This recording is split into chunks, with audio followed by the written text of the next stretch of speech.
On raconte que ceux qui voient Mami Wata et refusent son appel ne dorment plus jamais en paix. Car elle ne vient pas toujours pour prendre. Parfois, elle vient pour tester ton âme. Bien avant les royaumes, bien avant les frontières, avant même que les hommes ne donnent un nom à la mer, les anciens racontent qu'il existait un esprit né de l'eau elle-même. Son nom n'était pas encore Mami Wata.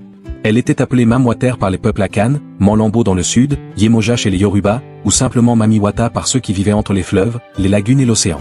Elle n'était ni humaine, ni sirène au sens où on l'entend aujourd'hui, mais une entité ancestrale, une gardienne primordiale des eaux, des richesses cachées et des désirs les plus profonds des humains.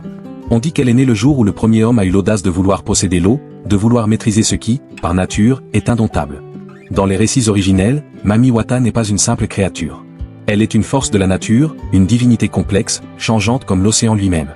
Elle peut être douce comme une brise matinale sur un lac paisible, mais aussi furieuse et destructrice comme un tsunami balayant tout sur son passage.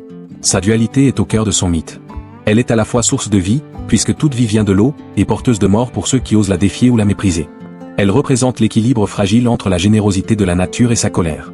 Les pêcheurs, avant de prendre la mer, lui faisaient des offrandes, non pas par simple superstition, mais par un profond respect pour cette force qui pouvait leur donner l'abondance ou les engloutir à jamais.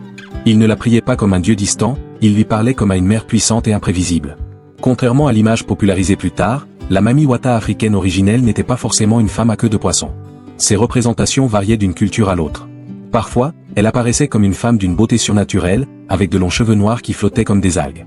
D'autres fois, elle prenait la forme d'un serpent majestueux, symbole de sagesse, de guérison et de renaissance.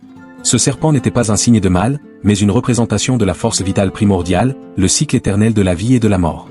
Elle pouvait aussi se manifester comme une présence invisible, une sensation, un changement soudain dans le courant ou la couleur de l'eau. Elle était l'eau elle-même, capable de prendre n'importe quelle forme pour interagir avec le monde des humains. Son royaume n'était pas un château de corail fantaisiste, mais les profondeurs mystérieuses et inexplorées de l'océan, des fleuves et des lacs. Un monde parallèle au nôtre, un lieu de silence et de secret où les trésors engloutis par les naufrages côtoyaient les richesses naturelles de la terre. C'est de là qu'elle observait les hommes, leurs actions, leurs désirs, leur avidité.